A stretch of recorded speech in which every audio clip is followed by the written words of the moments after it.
এডুকেটামের online প্ল্যাটফর্মে তোমাদের সকলকে স্বাগত জানাই। তোমরা জানো আমাদের গ্রুপ সি এবং গ্রুপ ডি পরীক্ষা রাজ্য সরকারের 2026-এ যেটা রিসেন্টলি ফেব্রুয়ারি মাসের সেকেন্ড উইকের পর এরকম কিছু নিউজ পেপার সূত্রে খবর আছে, তো সেই পরীক্ষাটা আয়োজন হতে চলেছে এবং সেই উপলক্ষে আমাদের একটা সিরিজ চলছে, জেনারেল অ্যাওয়ারনেসের উপর একটা সিরিজ চলছে। তার অলরেডি 5টা সেট আমরা আপলোড করে দিয়েছি, তোমরা প্লেলিস্টে গিয়ে অবশ্যই দেখে নিও যারা যারা দেখোনি ভিডিওটা। আজকে আমাদের সেই সিরিজেরই 6 নম্বর সেটটা আমরা করব। আমার সাথে সাথে তোমরা অবশ্যই সেই সিরিজটা অবশ্যই আমার সাথে সাথে তোমার এগুলো করো, কোশ্চেনগুলো সলভ করো। এবং যারা পিছনের ভিডিওগুলো দেখোনি, শুধুমাত্র জিকে নয়, আদার্স যে সমস্ত ইংলিশ বা ম্যাথের ওপর যে ভিডিওগুলো হয়েছে সেগুলো তোমরা অবশ্যই দেখে নাও। চলো আজকে তাহলে সময় নষ্ট না করে আমরা 6 নম্বর প্র্যাকটিস সেটটা করি। দেখো 6 নম্বর প্র্যাকটিস সেটে আমরা আসছি। এটা হচ্ছে 6 নম্বর প্র্যাকটিস সেট, আমাদের সিরিজের 6 নম্বর প্র্যাকটিস সেট জেনারেল অ্যাওয়ারনেসের ওপর। তোমরা জানো গ্রুপ সি এবং গ্রুপ ডি পরীক্ষায় 20 মার্কসের জেনারেল অ্যাওয়ারনেস ওপর কোয়েশ্চেন আসবে। তো 6 নম্বর প্র্যাকটিস সিরিজের দেখো আজকের প্রথম কোয়েশ্চেন তোমরা করবে আমার সাথে, এবং কমেন্ট সেকশানে অবশ্যই জানাবে তোমাদের মার্কস কত হলো। তোমরা পিছনের ভিডিওগুলোতে অলরেডি খুব কমেন্টের মাধ্যমে খুব প্রশংসা করেছো এবং আশা করি তোমাদের এই কোয়েশ্চেনগুলো তোমাদের পক্ষে খুব পরীক্ষার জন্য উপযোগী হবে বলে মনে হয়। চলো আজকের প্রথম কোয়েশ্চেনে আসি সরাসরি। পৃথিবীকে সূর্যের অতিবেগুনি রশ্মির হাত থেকে রক্ষা করে যে স্তর, দেখো 4টি অপশান আছে: ট্রোপোস্ফিয়ার, ওজোন স্তর, থার্মোস্ফিয়ার এবং আয়নোস্ফিয়ার। তো তোমরা সকলেই জানো যে ভূপৃষ্ঠের ওপর থেকে আমাদের যে বিভিন্ন লেয়ার আছে, ট্রোপোস্ফিয়ার, থার্মোস্ফিয়ার, আয়নোস্ফিয়ার, এক্সোস্ফিয়ার, বিভিন্ন লেয়ার আছে।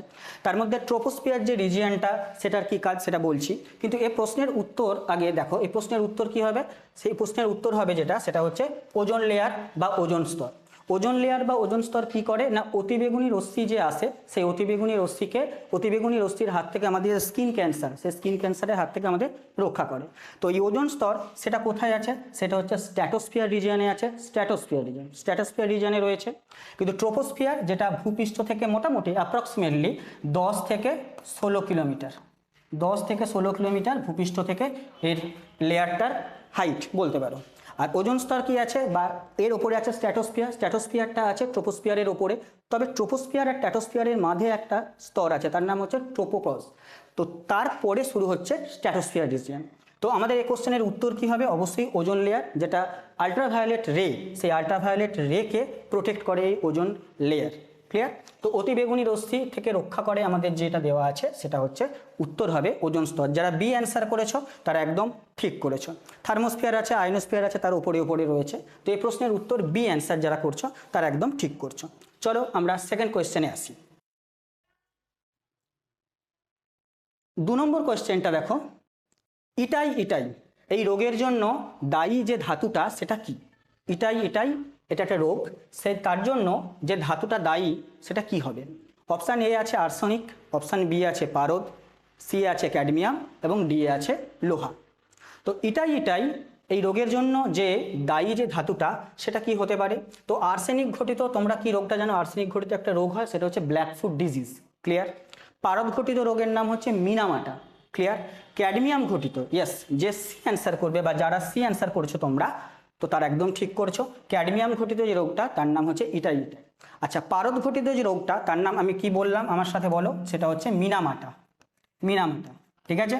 তো মিনামাটা এটা হচ্ছে পারদ ঘটিত রোগ। মিনামাটা একটা উপসাগর আছে, তো তোমরা জানো জাপানে। তো মিনামাটা উপসাগরে কি হয় না, মিনামাটা দূষণের ফলে, তো সেখানে যে জলজ যে সমস্ত মাছেদের তোমার বজ্র পদার্থ দূষণের ফলে মাছেদের সেই মাছেদের মধ্যে দূষণকারী যে সমস্ত মাছেরা সেই দূষণকারী জিনিসপত্র বা বজ্র পদার্থগুলো গ্রহণ করেছিল, এবং সেখান থেকে সেই মাছ যেহেতু মানুষ আবার ইনট্যাক্ট করে, তো সেখান থেকে মানুষের মধ্যেও বিভিন্ন রকম এই রোগটা দেখা গেছিলো, মিনামাটা রোগ। সেখান থেকে নামটি এসেছে অ্যাকচুয়ালি সে মিনামাটা রোগ। যাই হোক, পারদ ঘটিত রোগটা হচ্ছে মিনামাটা। আচ্ছা, আর্সেনিক ঘটিত যে রোগটা তার নাম হচ্ছে blackfoot disease. Blackfoot disease. Clear? তো ব্ল্যাকফুট ডিজিজ যেটা হচ্ছে আর্সেনিক ঘটিত রোগ। তো ইটাই এর জন্য দায়ী, তুমি কি মনে রাখবে? ইটাই এর জন্য দায়ী হচ্ছে ক্যাডমিয়াম ঘটিত রোগ। ক্লিয়ার? আশা করি বোঝাতে পারলাম। চলো আমরা 3 নম্বর কোয়েশ্চেনে আসি। 3 নম্বর কোয়েশ্চেনটা দেখো, গঙ্গার প্রধান উপনদী হলো, ভূগোলের কোয়েশ্চেন, গঙ্গার প্রধান উপনদী হলো সোন, পেনগঙ্গা, ওয়েনগঙ্গা এবং যমুনা। 4টি অপশান রয়েছে, পেনগঙ্গা, ওয়েনগঙ্গা, সোন এবং যমুনা, 4টি অপশান। তোমরা জানো যে অলরেডি সোন এবং যমুনা এই দুটোই কিন্তু গঙ্গার উপনদী। দুটোই গঙ্গার উপনদী হলে তাহলে স্যার উত্তর কি হবে? তো বলেছে প্রধান উপনদী, তাই না? বলেছে কি প্রধান উপনদী, তা প্রধান উপনদী হলে উত্তর কি হবে? যমুনা। প্রধান উপনদী হলে উত্তর হবে যমুনা। যমুনা হচ্ছে গঙ্গার ডান তীরের উপনদী, ডান তীরের উপনদী। আবার সোন এও কিন্তু ডান তীরের উপনদী। ক্লিয়ার? আচ্ছা, পেনগঙ্গা ওয়েনগঙ্গা যদি আসি, এটা হচ্ছে আমরা গোদাবরী, নাম শুনে থাকবে গোদাবরী। তা গোদাবরীর উপনদী হচ্ছে পেনগঙ্গা ওয়েনগঙ্গা, এটা উপনদী। আর গঙ্গার উপনদী সোন এবং যমুনা, যার মধ্যে উত্তর হবে প্রধান উপনদী হিসাবে, সেটা হচ্ছে যমুনা। তোমরা কমেন্ট সেকশানে জানাবে যে গঙ্গার, আমি ডান তীরের উপনদী বললাম, তোমরা জানাবে কমেন্ট সেকশানে যে গঙ্গার বাম তীরের উপনদী, দু একটা নাম লিখবে কমেন্ট সেকশানে। আশা করি তোমরা সেটা জানো, তোমরা লিখে জবাব দেবে। চলো আমরা চলে আসি 4 নম্বর কোয়েশ্চেনে। 4 নম্বর কোয়েশ্চেনটা দেখো, গরুমারা অভয়ারণ্য। গরুমারা অভয়ারণ্য পশ্চিমবঙ্গের যে জেলায় অবস্থিত? কি কি অপশান আছে? আলিপুরদুয়ার, জলপাইগুড়ি, কোচবিহার এবং উত্তর দিনাজপুর। 4টি অপশান এখানে দেওয়া আছে। তো এখানে গরুমারা অভয়ারণ্য কোথায় আছে? তো গরুমারা অভয়ারণ্য আছে, যারা অপশান বি করবে অর্থাৎ জলপাইগুড়ি, সেই জলপাইগুড়ি যারা করছো তারা একদম ঠিক করবে যে গরুমারা অভয়ারণ্য কোথায় আছে, জলপাইগুড়িতে আছে। ক্লিয়ার? চলো আমরা চলে আসছি 5 নম্বর কোয়েশ্চেনে। আমার সাথে তোমরাও কিন্তু মেলাও প্রশ্নের উত্তরগুলো। 5 নম্বর দেখো, বাল্য বিবাহ রোধের জন্য প্রয়োজন? 4টি অপশান: নারী শিক্ষা, দারিদ্র দূরীকরণ, নারীর মূল্যবোধ জাগরণ এবং সবকটি। তো দেখো, বাল্য বিবাহ মানে 18 বছরের নিচে কোনো মেয়ের বা কোনো বালিকার যদি বিয়ে রোধ করতে হয় বা রোধের জন্য যা যা আমাদের প্রয়োজন, তার মধ্যে নারী শিক্ষা, বাকি যে আদার্স অপশনগুলো তোমরা দেখতে পাচ্ছ, কমন সেন্স লাগালে এটা যে উত্তরটা তোমার বলা উচিত সেটা হচ্ছে সবকটাই আমাদের প্রয়োজন সমাজে যদি বাল্য বিবাহকে রোধ করতে হয়। ক্লিয়ার? তো এখানে অপশান কি হবে? অপশান ডি যারা অ্যান্সার করেছো তারা অবশ্যই ঠিক করছো। চলো আমরা তারপরে 6 নম্বর কোয়েশ্চেনে চলে আসি। 6 নম্বর কোয়েশ্চেন দেখো, বর্তমান শিক্ষা ব্যবস্থায় ন্যাশনাল এডুকেশন পলিসি 2020, তোমরা জানো যে গ্রুপ সি এই পরীক্ষায় ন্যাশনাল এডুকেশন পলিসি তোমাদের নতুন করে ইনক্লুড করা হয়েছে, বা সেই রিলেটেড আমরা অলরেডি প্রিভিয়াস আমাদের সেটে কোয়েশ্চেন কিন্তু দিয়েছি। তো এটাও সেই ন্যাশনাল এডুকেশন পলিসি থেকেই একটা কোয়েশ্চেন। দেখো কোয়েশ্চেনটা, বর্তমান শিক্ষা ব্যবস্থায় মানে এনইপি 2020 তার স্নাতক স্তরের সময়সীমা কত বছর? তো বর্তমান যে শিক্ষা ব্যবস্থায় কোয়েশ্চেন অনুসারে উত্তর কি হবে? তো উত্তর হবে 4 বছর। কারণ এনইপি অনুসারে আমাদের যে মডেলটা কি আছে, 5+3+3+4। তো 5+3+4 এইটা হচ্ছে আমাদের মডেল। তো স্নাতক এটা হচ্ছে আমাদের মডেল, এটা মেনলি মডেলটা। তো স্নাতক স্তরের জন্য আমাদের সময়সীমা কত? স্নাতক স্তরের জন্য এখন সময়সীমা হয়েছে কত? 4 বছর। এমনি মডেলটা হচ্ছে 5+3+3+4, আর এই প্রশ্নের উত্তর হচ্ছে সি অর্থাৎ 4 বছর। ভালো করে মনে রাখবে কোয়েশ্চেনটা। চলো আমরা 7এর কোয়েশ্চেনে আসি। 7এর কোয়েশ্চেনে দেখো কি আছে, ম্যাটারনিটি লিভ অর্থাৎ মাতৃত্বকালীন যে ছুটি, তোমরা জানো মহিলারা এখন কর্মক্ষেত্রে নানা জায়গায় তারা এমপ্লয়ি হিসাবে কাজ করে, তো ম্যাটারনিটি লিভ তাদের খুব প্রয়োজন। তো সেটা প্রদান করা হয়, 4টি অপশান এখানে দেওয়া আছে, গর্ভবতী মহিলাদের ক্ষেত্রে বা বয়স্ক মহিলাদের ক্ষেত্রে, সকল মহিলাদের ক্ষেত্রে, নাকি পুরুষ মহিলাদের ক্ষেত্রে। তো ম্যাটারনিটি লিভ কারা পাবে? বললাম যে যারা বিভিন্ন জায়গায় কর্মক্ষেত্রের সঙ্গে জড়িত আছে তাদের জন্য হচ্ছে ম্যাটারনিটি লিভ। ক্লিয়ার? তো গর্ভবতী মহিলাদের এখানে অপশান উত্তর হওয়া উচিত, অবভিয়াসলি গর্ভবতী মহিলা ম্যাটারনিটি লিভ পাবে। তোমরা বলতে পারবে কি জানি না, দেখো চেষ্টা করো যে ম্যাটারনিটি রিলিফ এই বিষয়টা একটা আর্টিকেল নাম্বার অর্থাৎ ডিপিএসপির মধ্যে, নির্দেশমূলক নীতি, যেটা 36 থেকে 51 পর্যন্ত রয়েছে আমাদের সংবিধানে। তো সেখানে একটা আর্টিকেলে ম্যাটারনিটি রিলিফ নিয়ে একটি আর্টিকেল রয়েছে। তোমরা কমেন্ট সেকশানে যদি জেনে থাকো তো ভালো, আর যদি না জেনে থাকো ট্রাই করো যে ম্যাটারনিটি রিলিফ নিয়ে কোন আর্টিকেলে বর্ণনা করা হচ্ছে। আমি অপশান দিলাম, হিন্টস দিলাম যে 36 থেকে 51 এই আর্টিকেলের মধ্যে কোথাও না কোথাও আছে, সেটা কমেন্ট সেকশানে জানাবে যে তাদের নিয়ে কোন সেকশানে বা কোন আর্টিকেলে বলা হয়েছে। চলো আমরা চলে আসছি 8 নম্বর কোয়েশ্চেনটায়। 8 নম্বর কোয়েশ্চেনে দেখো কি আছে। 8 নম্বর কোয়েশ্চেনটা হচ্ছে ইতিহাস থেকে কোয়েশ্চেন।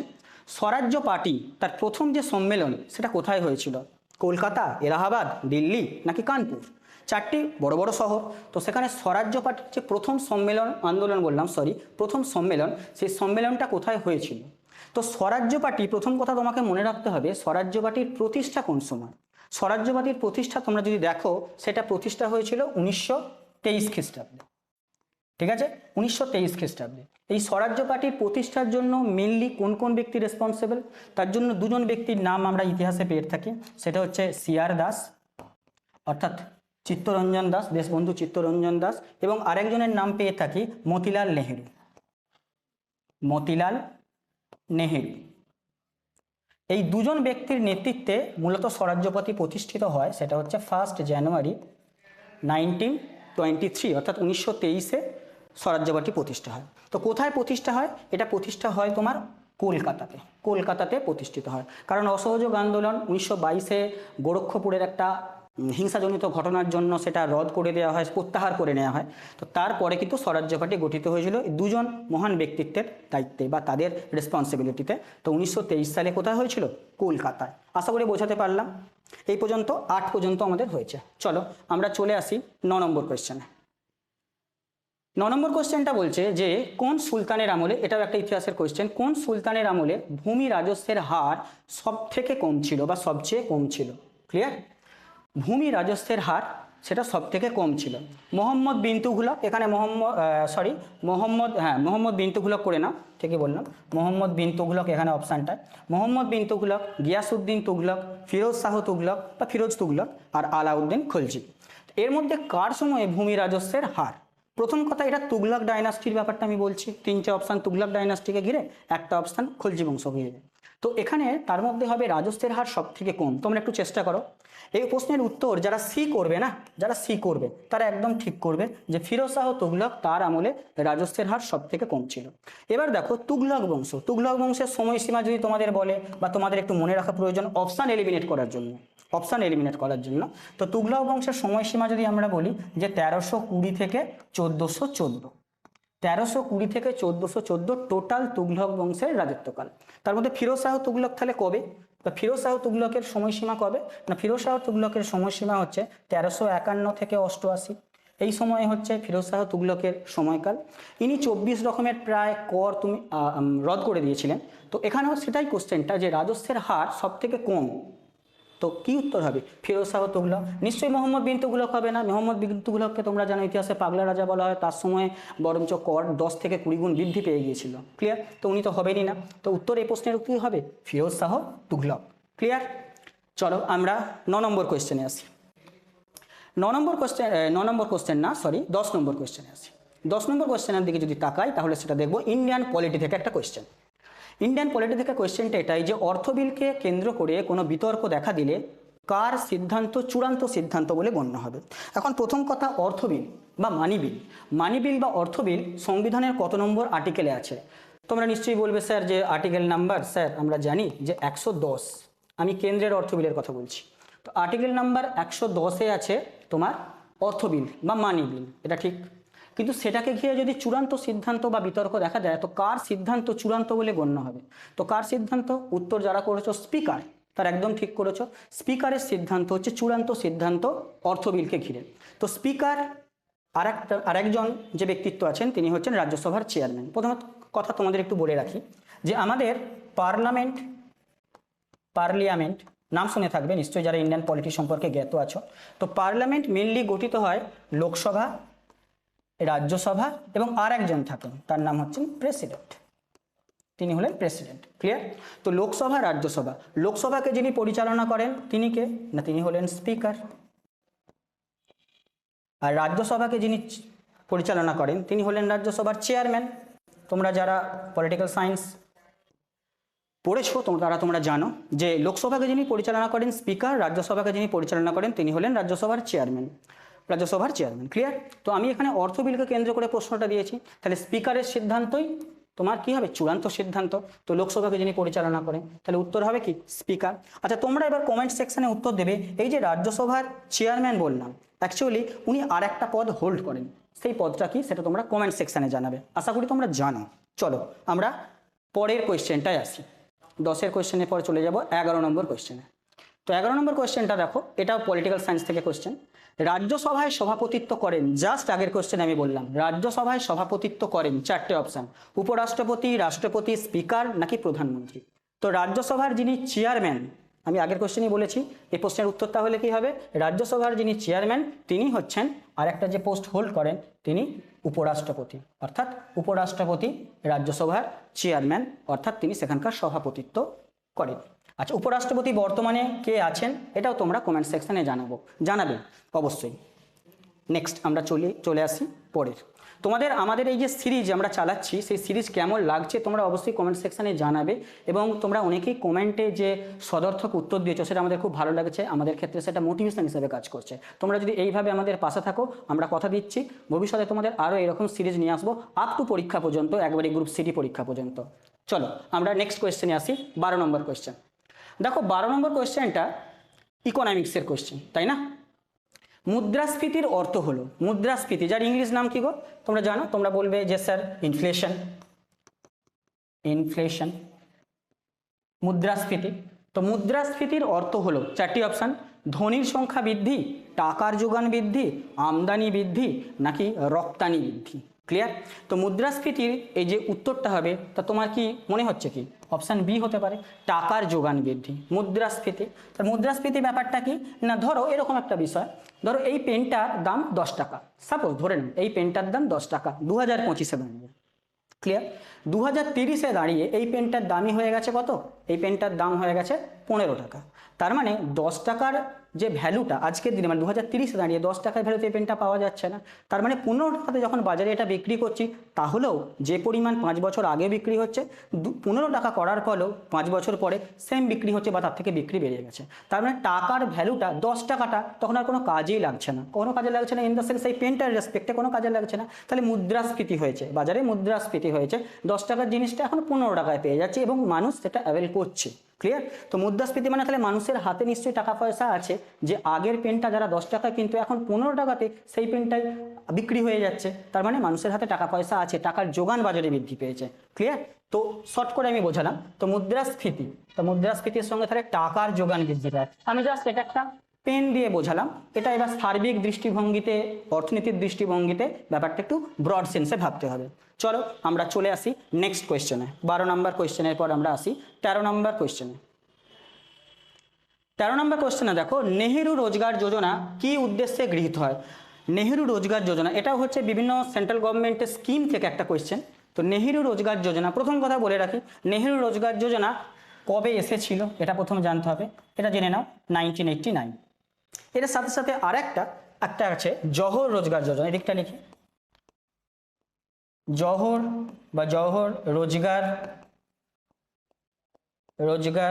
যোজনা, জওহর রোজগার যোজনা, সেটাও কিন্তু 1989 সেম ইয়ার। তো নেহেরু রোজগার যোজনা কি উদ্দেশ্যে গৃহীত হয়? প্রথম অপশান শহরাঞ্চলে দারিদ্রতা অপসারণের জন্য, মহিলা দারিদ্র্য অপসারণের জন্য, গ্রামাঞ্চলের দারিদ্র অপসারণের জন্য, না এগুলো কোনোটাই নয়, 4টে অপশান। তো নেহেরু রোজগার যোজনা এই উত্তর যারা এ করবে না, শহরাঞ্চলে বেকারত্ব দারিদ্রতা এইগুলো দূরীকরণের জন্য আনা হয়েছিল 1989 হচ্ছে তোমার নেহেরু রোজগার যোজনা। আর জওহর রোজগার যোজনাটা আনা হয়েছিল বললাম যখন, এখানে হচ্ছে গ্রামাঞ্চলে, সেম জিনিস, এখানে হচ্ছে গ্রামাঞ্চলে বেকারত্ব দারিদ্রতা দূর করার জন্য জওহর রোজগার যোজনা। তাহলে একটা যোজনার পাশাপাশি আমরা আর একটা অ্যাডিশনাল যোজনা বলে দিলাম। কোনটা পরীক্ষায় আসবে তো আমরা জানি না, অ্যাডিশনাল আমাদের ইনফরমেশন জেনে রাখাটা খুব জরুরি। তো চলে আসো, আশা করি এই প্রশ্নের উত্তর যারা এ করেছো তারা একদম ঠিক করেছো। চলো আমরা চলে যাই নেক্সট কোয়েশ্চেনে। 14 নম্বর কোয়েশ্চেন আজকে 14 নম্বর কোয়েশ্চেনে আছে কম্পিউটার প্রোগ্রামের এরর কে কি বলে? কম্পিউটার প্রোগ্রামের এররকে কি বলে? তোমরা এটা জানো, আশা করি আমার বলার দরকার নেই, তবে আমি উত্তরটা বলে দিই। এটাকে বলে বাগ। কম্পিউটার প্রোগ্রামে কোনো রকম এরর হলে সেটাকে বলি কি? সেটাকে বলা হয় বাগ। এটা তোমরা জানো আশা করি। নেক্সট পরের কোয়েশ্চেনে আসি, 15 নম্বর কোয়েশ্চেন। গরবা কোন রাজ্যের জনপ্রিয় নৃত্য? তো গরবা এর থেকে নামটা থেকেই খুব ইম্পর্টেন্ট, সেটা হচ্ছে গুজরাট। গুজরাটের জনপ্রিয় নৃত্য হচ্ছে গরবা। আবার পাশাপাশি তোমরা ভাংড়া বলে একটা জানো, তো ভাংড়াটা হচ্ছে পাঞ্জাবের ভাংড়া। ক্লিয়ার? তো গরবা এখানে কি হবে? গুজরাট। ঠিক আছে, তোমরা কমেন্ট সেকশনে জানাবে যে গুজরাটের ইম্পর্টেন্ট কোনো এয়ারপোর্ট বা বিমানবন্দরের নাম কমেন্ট সেকশনে জানাও। ক্লিয়ার? নেক্সট পরে চলে আসি 16 নম্বর কোয়েশ্চেন। 16 নম্বর কোশ্চেনটা দেখো, যে ভারতের রপ্তানি, এটাও ইকোনমিক্সের একটা কোশ্চেন, মালপত্র ও পরিষেবা দু ধরনের রপ্তানি 24-25 অর্থবর্ষে কত ছিল।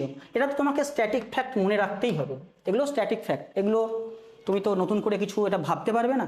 তো এখানে স্ট্যাটিক ফ্যাক্ট মনে রাখতে গেলে তোমাকে অপশান করতে হবে বি, অর্থাৎ 825 billion US dollar, 825 billion US dollar, যেটা 2024-25 অর্থবর্ষে আমাদের রপ্তানি ছিল। আমাদের আমদানি রপ্তানি, এর মাধ্যমে বিজনেস, আমদানি করা রপ্তানি করা, তো রপ্তানি এটা ছিল যেটা হচ্ছে 825 বিলিয়ন ইউএস ডলার। তো যারা অপশান একদম বি করেছো না, অপশান বি করেছো, তারা একদম ঠিক করেছো।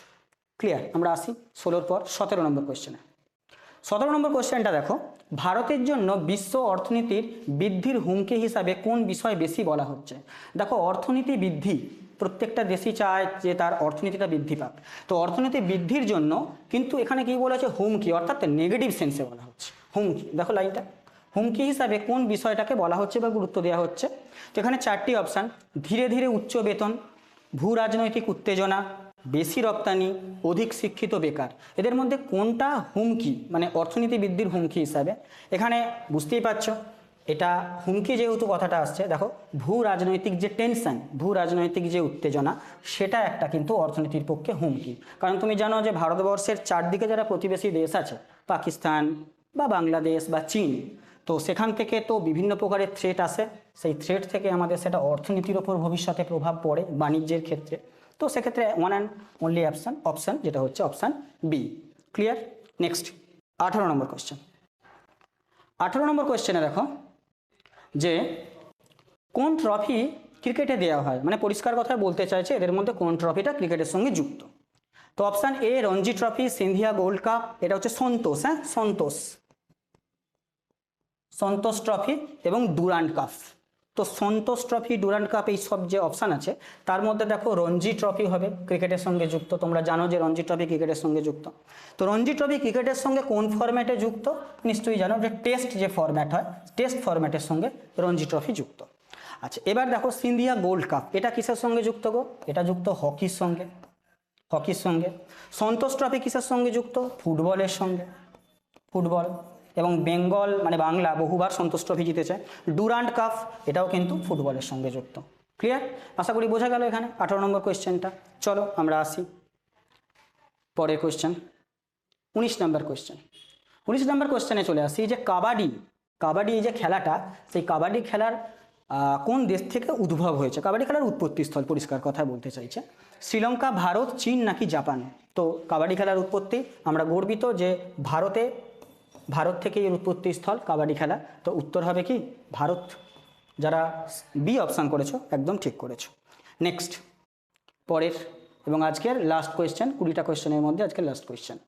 দেখো, এক্স রে আবিষ্কার করেছে কে। এক্স রে এই যে আবিষ্কার করেছে, 4টি অপশান এখানে দেওয়া আছে। তো এডওয়ার্ড বুটলার, মাইকেল ফ্যারাডে, গুটেনবার্গ নাকি রন্টজেন। নামটার সঙ্গে তোমরা পরিচিত, এক্স রের আবিষ্কারক, তার নাম হচ্ছে উইলিয়াম রন্টজেন। উনি হচ্ছে এক্স রের আবিষ্কারক। পরবর্তীকালে উনি 1901 সালে নোবেলও পেয়েছিলেন ফিজিক্সে, তো নোবেল পুরস্কার পেয়েছিলেন। তো রন্টজেন যিনি হচ্ছে এক্স রে আবিষ্কার করেছেন। ক্লিয়ার।